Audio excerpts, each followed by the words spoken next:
Hello guys, welcome back to our podcast. This is Tada Kenya podcast, and today I'm joined by my amazing colleagues. And before we get into the discussions, I'll let them introduce themselves, starting from my far end. Hi everyone, I'm Perez Obondo from Gender Department.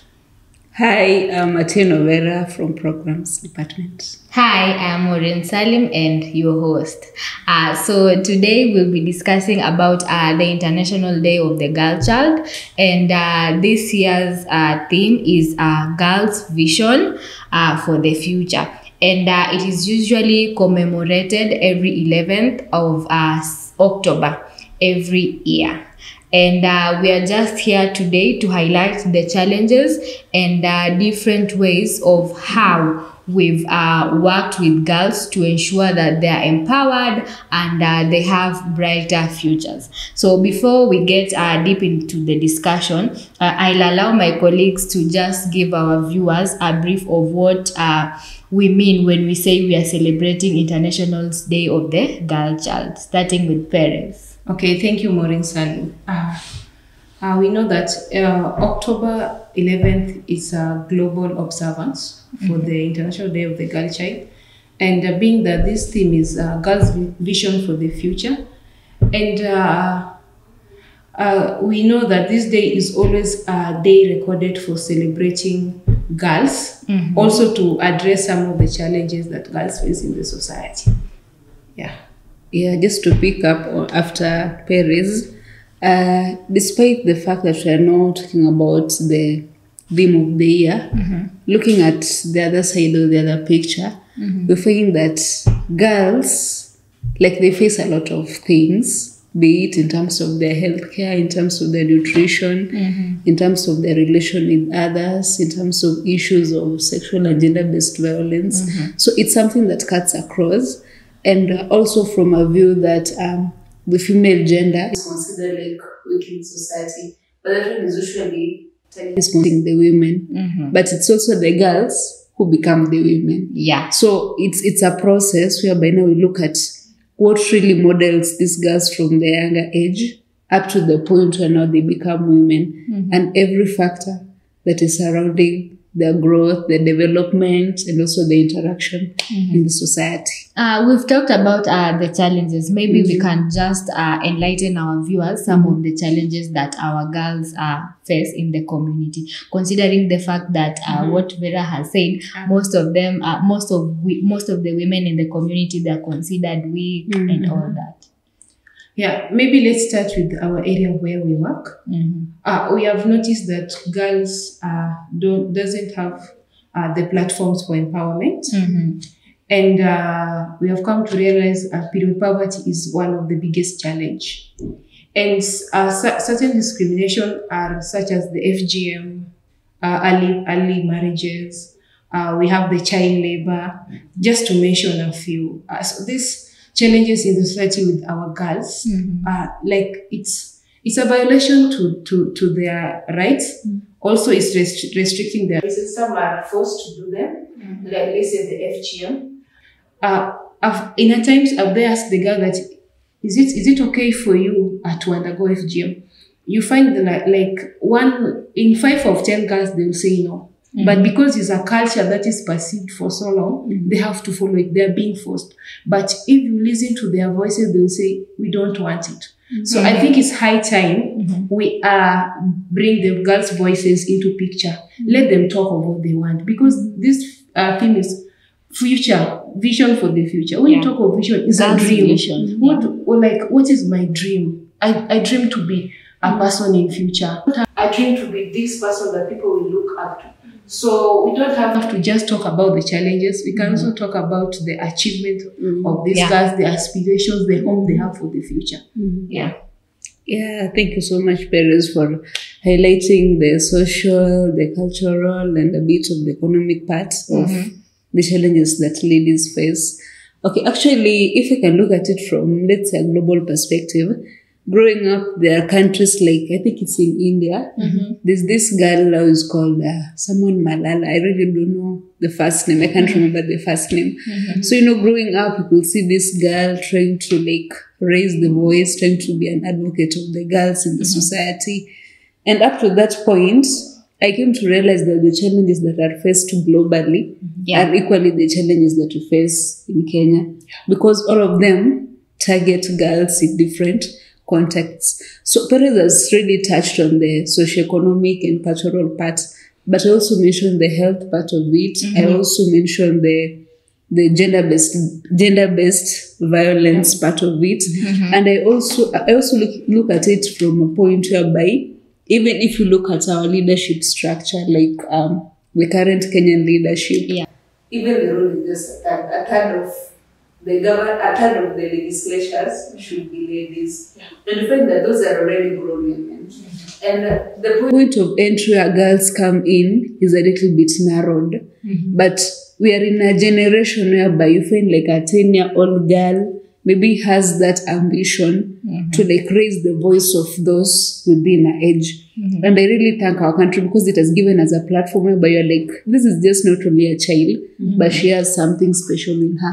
So that special thing is what needs to be tapped, because she's a voice of the girls or the people within her age group.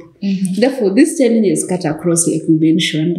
And it really comes from a point whereby the government, together with the legislators and even organizations, should really try to build up the strength of these girls to make sure that our voices, or their voices, are heard, not just in their social platforms, but also in international and diverse platforms.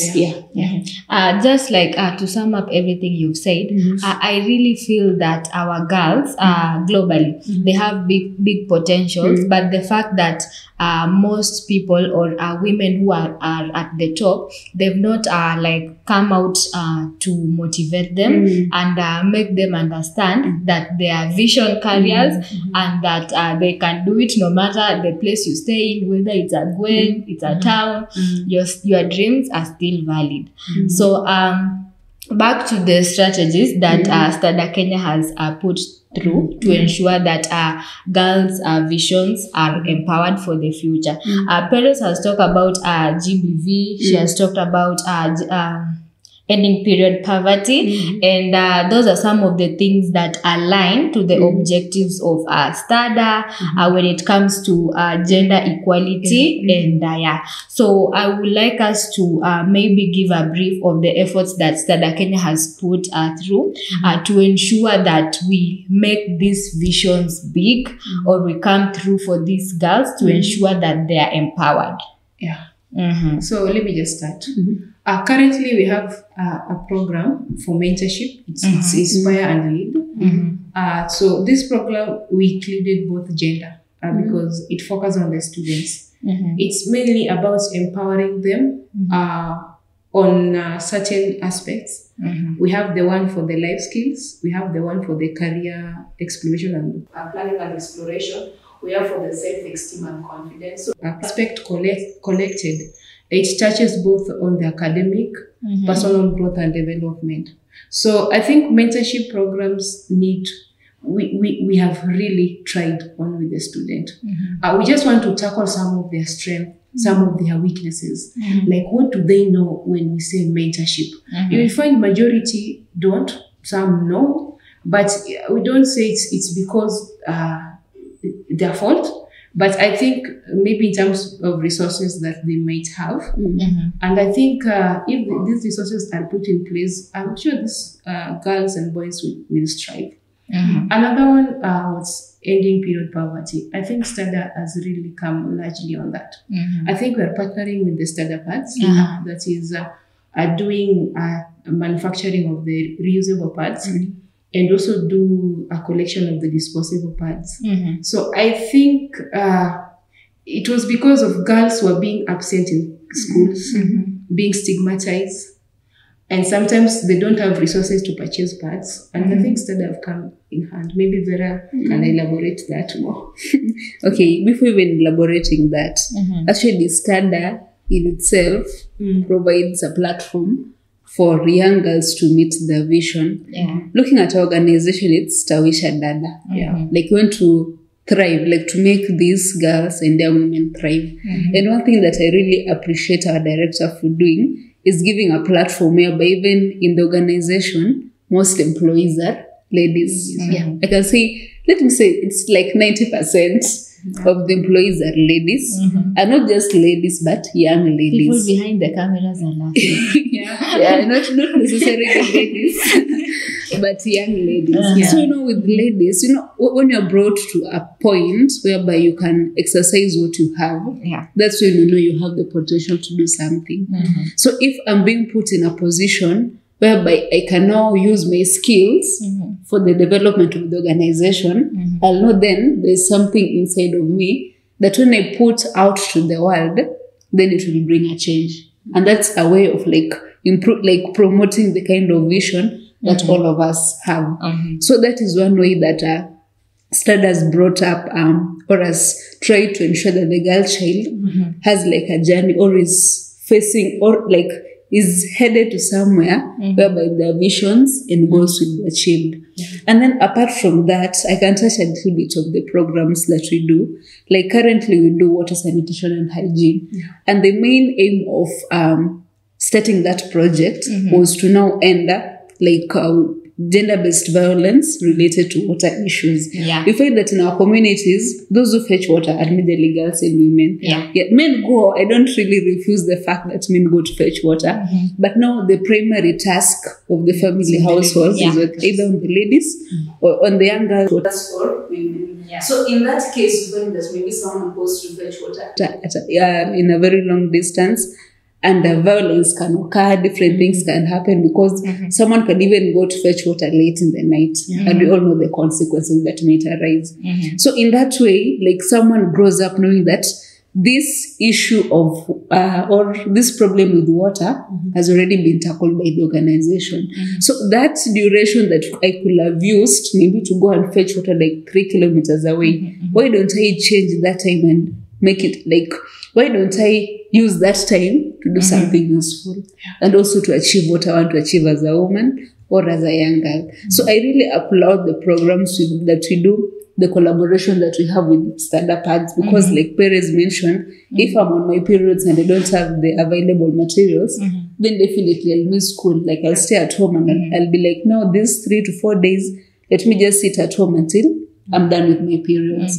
But now when we bring them back to school, this girl is going to concentrate. The academic performance is going to improve. The confidence of this girl will also improve. Then definitely, whatever she wants to achieve in the long term will come to pass. So I really applaud the organization for what we are doing and also the partnership we have with different communities and different organizations to ensure that the girl in this context or in this community has their goals and visions achieved.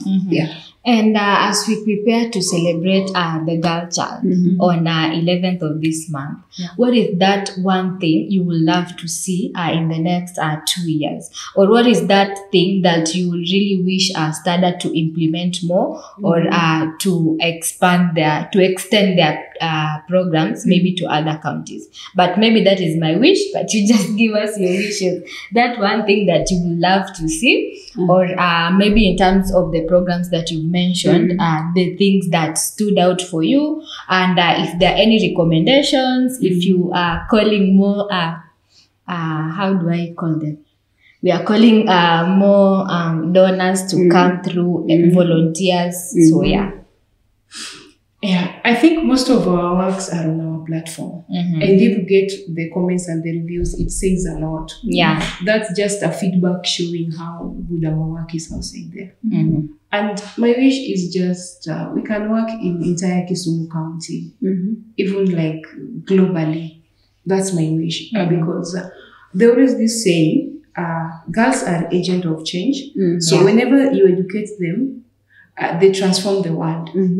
And me growing up, this say was being told many times that when you educate a girl, you educate the whole community or the whole society. So that's my wish. As much as we're empowering girls, it's because we know girls face many challenges in the society. So just my wish is that we empower more girls. They occupy spaces, they advocate for their own. We also amplify their voices in many occasions. That's my wish. Oh, okay. You don't have a wish. I have lots of wishes. But just to mention one, or two, let me mention two. Parents has talked of our actions or the activities that we do, we now show it to the public and they can see the impact. Do more of that to improve our visibility and also like tell the world what we're doing to bring a change. Like tell the success stories, like just speak out. Because when you speak, someone hears and that is when they can take an incentive to do what you wanted them to do. Number two, I'll also look at it from a family context because charity begins at home. So if I don't do something in my household, then I don't really see the essence of letting this girl get to some age is when now they can make change. I'm sure the current changes that we face in terms of advocacy, if they could have been handled at the household level, it could be easier. If, for example, maybe like growing up, when you grow up, like you have brothers within, your voice does not even count in that house. It counts. Okay, it counts, but if you look on a scale of 1 to 10, I think at 2. Because you'll be told, okay, these people are masculine, therefore put your voice down and let them raise theirs. So there's that kind of balance even at home. And I really advocate to the positive parenting. And with positive parenting, I'll just encourage parents to be close to their children and tap this potential once this kid is still young. Because with leadership, it cuts across. Whenever you see your child is interested in voicing out an issue or voicing out the issues of people around them, give them that platform. Don't silence your kid because you don't know what she has. Like I mentioned before, when you're given when you're given the ability or when you're given a platform to express yourself, is when you know that you can do something. So with the positive parenting at the family level, let our parents embrace the uniqueness of their children. Although it cuts across, but when you see that your daughter has some talent, let's say modeling, your daughter can do art and design, different activities, out of which she can now amplify the voices of those around him, art scene, advocacy. There's a way in which art links up with advocacy. So if your kid has that potential, then give them the way forward. And we'd also look for more partnership with different organizations who are doing the same thing so that it is not something that we do alone, but it is a collection of different ideas and also different support from different platforms. I think that can really work out. So from my end, I would love to acknowledge the effort that Stada Kenya is putting through to ensure that they transform, empower, and bring justice and equality for all girls. And as we celebrate the Girl Child on 11th of this month, I would love to urge everyone who is out there, let's promote our girls, let's empower them because they are our vision carriers for the future. That is all from us. Don't forget to share, comment, and subscribe. See you next time.